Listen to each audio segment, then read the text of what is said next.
안녕하세요. 오늘은 메타 뉴욕 오피스를 방문하러 허드슨 야드에 위치한 50 허드슨 야드에 왔습니다.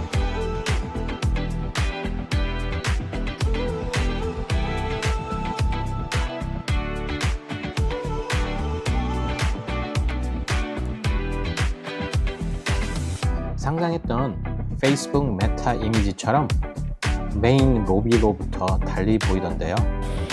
멋진 조형물, 예술 작품, 그리고 2층 메자닌으로 시선을 인도하는 우아한 계단이 보입니다. 메타에서는 43층에서 51층까지 사용을 하고 있는데요. 49층 직원 식당을 가보았습니다. 베셀에서 한창 공사가 진행되고 있는데요. 추락 방지 난간을 설치하고 있네요.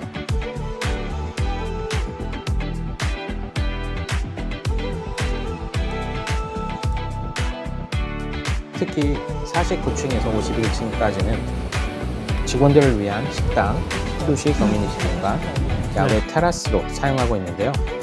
무료로 식사와 음료수, 디저트, 아이스크림을 제공하고 있답니다. 51층에 위치한 야외 테라스에 나가보았습니다. 푸른 하늘인데도 꽤 바람이 세네요. 서쪽에는 허드슨 강이 보입니다.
박사님께서 이렇게 흔쾌히 초대해 주셔서 메타 뉴욕에 있는 허드슨 야드 50에 있는 회사를 방문하게 됐는데요. 하나 간단하게 자기 소개를 해주시면 감사하겠습니다. 예, 학위를 한 지 한 20년이 지났으니까 경력이 좀 있는데요. 지금 현재는 메타에서 엔지니어로 일하고 있고, 하고 있는 분야는 메타에서 광고 엔지니어 쪽에 그 머신러닝에서 그 프라이버시 쪽을 해서 일을 하고 있습니다. 모델링에서 그 모델이 얼마나 그 개인정보를 보호하고 있는가 그런 걸 컨트롤할 수 있거든요. 그쪽이 중요하기 때문에 그런 쪽에서 일하고 있고 원래는 그 남가주 대학에서 여기서든 캘리포니아에서 그 CS 쪽에 학위를 했는데 그때는 전통적인 AI 그때는 그 딥러닝 나오기 전입니다. 그 플래닝 그다음에 멀티 에이전트 시스템 이런 쪽을 하고 첫 직장에서 그 대화형 시스템 자연언어 처리 그런 쪽에서 오래 하다가 연구소 쪽에서 제 경력의 반 이상은 연구소 쪽에 있었는데 그 다음에 이제 그 뉴욕에 와서 이쪽으로 와서 그 AT&T 랩에 있다가 또 그 금융 쪽이 한번 궁금해서 모건 스탠리에 한 5년 있다가 거기서 또 Q&A 시스템이랑 그 파이낸셜 모델링 쪽 일을 하다가 또 IP 쪽에 큰 회사가 어떤지 궁금해서 메타에 오게 됐습니다. 일단은 제가 하는 게 광고 모델 쪽입니다. 그래서 그런 쪽에 그 테크놀로지 스택이라고 하죠. 보통 우리는 E2라고 많이 하는 엔드 투 엔드. 학계 쪽에 있다 보면 가정을 많이 하게 됩니다. 이건 된다 치고 이건 된다 치고 나는 요거만 한다. 그래서 거기에 어떤 그 퍼포먼스를 내서 뭐 2% 인크리스 뭐 그런 식으로 굉장히 그 네로 포커스를 하게 되는데 기업에서는 좀 더 넓게 보게 되죠. 왜냐하면 시스템이 돌아가야 되니까. 그래서 그런 게 약간은 좀 색다른 경험이었고 좀 재밌었습니다. 저는 개인적으로. 그 메타 이전에 모건 스탠리에 있긴 했지만 거기는 이제 기업 그 IT 정통 IT 기업은 아니지 않습니까? 그래서 거기 이제 파이낸스 쪽 기업에서는 이제 외부 시스템 많이 갖다 쓰고 자기네 코어 테크놀로지의 그 스코프이 이제 빅 IT보다는 적죠.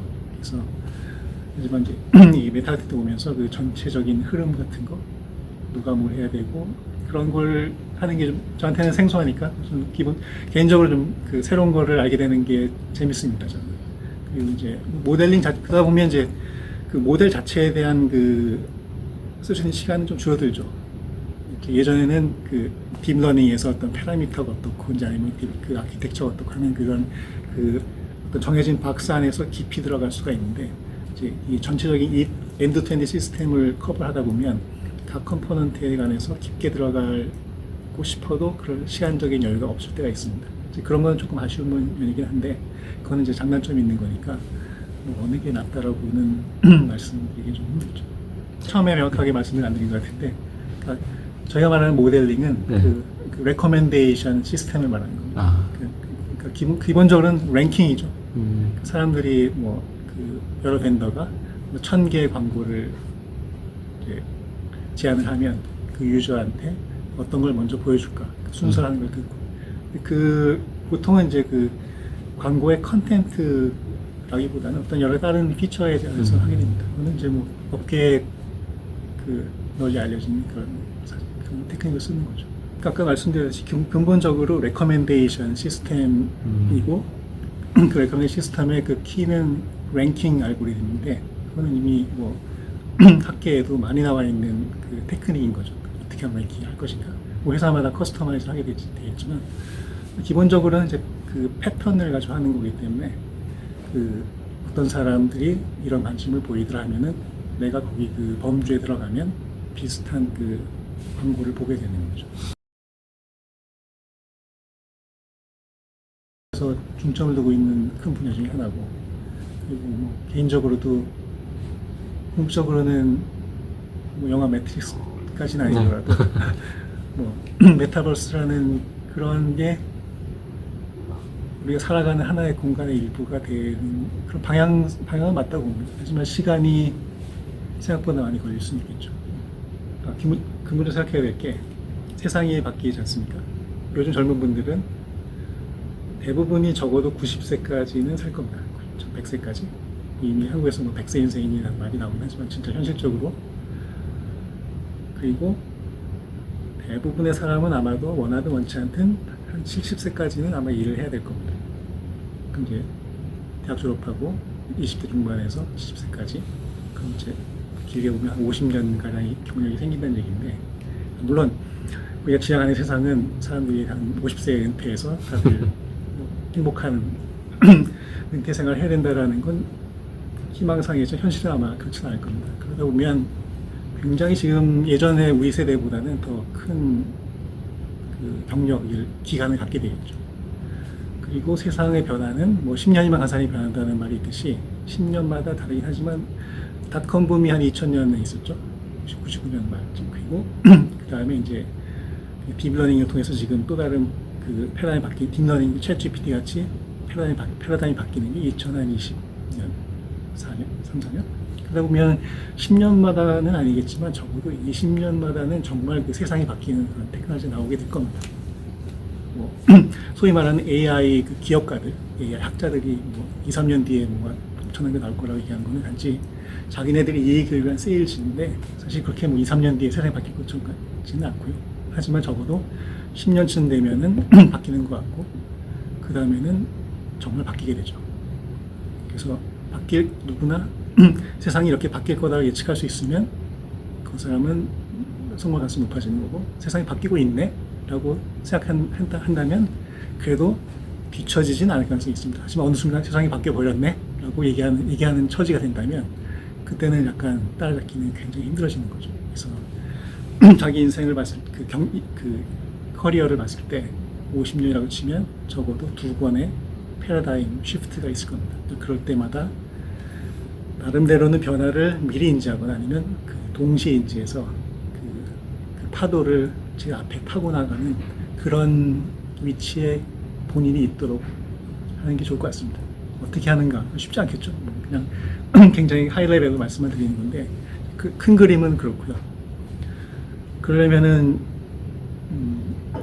본인의 실력이 있어야 되죠. 실력은 뭐 지식일 수도 있고 여러 가지 수 있는데 지식이 학교에서 얻을 수 있는 걸 수도 있고 아니면 그 스타트업을 통해서 그 실무에서 얻을 수도 있고 실력이 중요하고 아까도 말씀드렸듯이 그러니까 리더십이 중요합니다.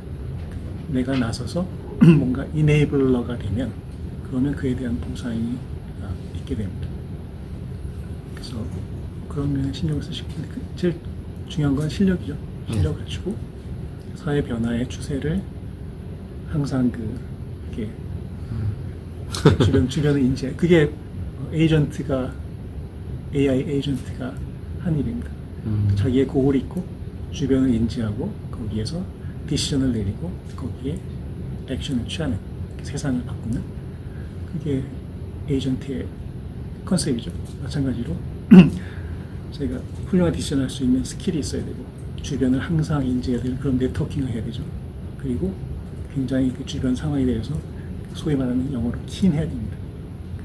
어떻게 돌아가는가에 대해서 그리고 마지막 액션이 없으면 아무리 훌륭한 결정도 하루 미루거나 아니면 뭐 남이 하겠지라고 하면은 그거 없지 않습니까? 본인이 액션을 취해야 되는 거죠. 뭐 그런 게 저는 분들이 생각해야 될 거라고 생각합니다. 감사합니다. 마지막 그 액션. 오늘 이런 인터뷰도 똑같이 그 액션의 일환으로 저는 생각을 하고 했습니다. 보통 많은 분들한테 이제 부탁을 해요. 자기가 하는 일에 대해서 열정이 있는 사람들은 남들하고 쉐어를 할 얘기가 많아요.